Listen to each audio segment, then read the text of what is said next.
Hey everybody, Brian Brooks here from the Idaho Wildlife Federation. Welcome back to our weekly legislative recap where I talk about everything that moved through the legislature in the past week that has to do with fish, wildlife, hunting, fishing, public lands, and access. And I try to talk about it so quick so that you can get to enjoying your weekend. And I'm going to talk even faster because we have 11 bills that we have to get through. First, some bills that you've heard about. First up, House Bill 468. This is a Rangeland Improvement Act.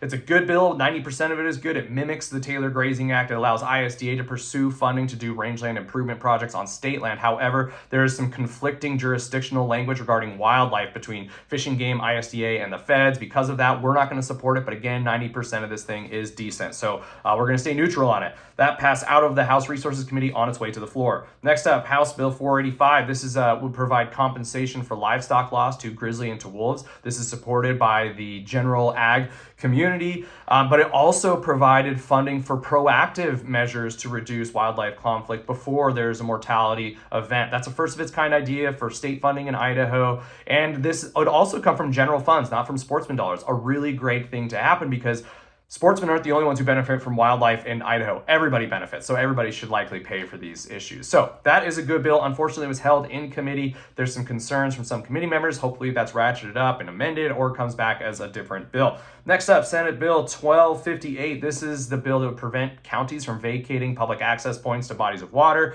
and to federal or state lands. If you want to learn more about it, you can look at our website. But that passed out of the Senate and is on its way to a House committee near you. This is one that obviously IWF supports. Next up, Senate Bill 1322. This would provide new funding mechanisms and new rules regarding invasive species. This is coming from the quagga mussel issue. It provides the opportunity for counties to get grants to do better invasive species mitigation. That's good. Invasive species are only becoming more and more of a threat to Idaho, and that has obvious implications for aquatic species and terrestrial species alike. We support this bill. That is only printed, so it gets its full introduction in the Senate committee sometime soon. Next up, we have Senate Joint Memorial 103. This is a bill that's produced every 2 years. It's a memorial is just a statement of the legislature. It doesn't make any laws, but this one says, I love the Snake River Dam. Let's keep them in there. That's totally fine. Unfortunately, though, it was skipped through the committee process, went straight to the Senate floor, so there's no public testimony given. We don't care if people love the dams. That's totally fine. But unfortunately, this bill does not talk about the impacts that the Snake River dams have on Idaho's salmon and steelhead, which are heading towards extinction because of the lower Snake River dams. And it also did not mention that because of the Snake River dams, we have spent over $26 billion with a B dollars trying to stop the extinction trend of Idaho's salmon and steelhead. It's the most expensive species recovery effort in world history, and it has done nothing. We would have hoped this memorial would have captured something about the value of fish. It did not, and therefore we are opposing that.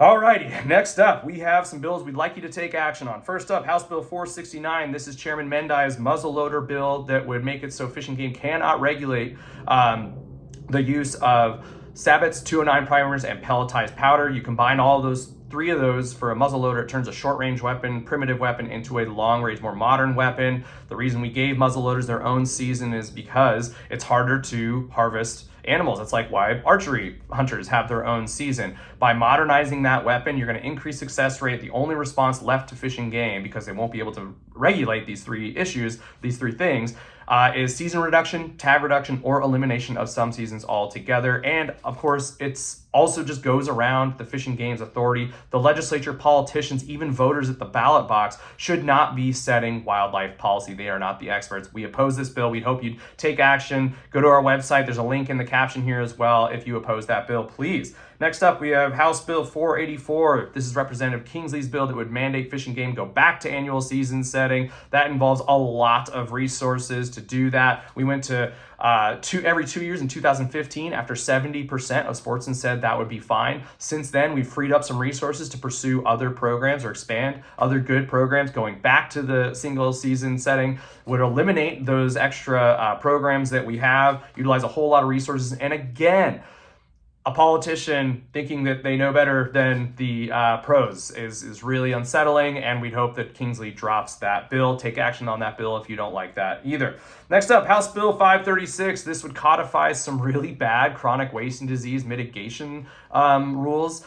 Basically, it would backslide on some of the rules we already have, the minimal amount of rules that we already have governing CWD on elk farms. Chronic wasting disease is an always fatal disease. We have documentation of wild animals getting into elk farms, domestic elk getting out into the wild. And at a time when we have now chronic wasting disease in our wild herds, and just this last year, we had 2 farms in Idaho import from farms in Alberta, Canada that had CWD present on their farms. We should not be backsliding on our rules. We should be increasing them and tightening down the hatches. That is not a great bill from Representative Raymond. Take action on that one, please, and tell them you support it or you oppose it. Next up, we have Senate Bill 1340. This is Senator Kunowitz's bill that says that any outfitter that kills a single wolf would have access to a sheep, goat, or moose tag. Obviously, incredibly bad wildlife policy. Another example of a legislator saying they want to get into wildlife management. There's only 41 goat tags in the state. There's less than 100 sheep tags, and moose are once in a lifetime. This is just not good wildlife policy. And frankly, the optics for hunters on this bill, kill a wolf, get to kill a rare animal, not great. Let's oppose that bill. If you can, take action, please. And lastly, we have Senate Bill 1345 that create a private land poacher's paradise in Idaho. This bill would get rid of the open field doctrine that conservation officers operate under, which allows them to go onto private land to check licenses and tags, check creels, make sure waterfowlers are harvesting the right amount of birds and right sex of birds. All of that would go away. There's an incredible amount of wildlife crimes that happen on private lands, including baiting for big game and for birds. And this would prevent conservation officers from going and protecting the resource that belongs to all of us and the investment that we make in making sure that we have healthy and abundant fish and wildlife populations. We think that is a bad bill, and we hope that you understand why that is bad too. Private property rights are important, but we think there's a nuance and a balance to figure out how we can protect those property rights while allowing for enforcement of wildlife crimes. But this bill is not it. We hope you oppose. And my God, I am over 7 minutes, so I'm going to let you guys enjoy your weekend. Thanks again. Look at the link in the caption if you want to take action on any of these bills. Take care.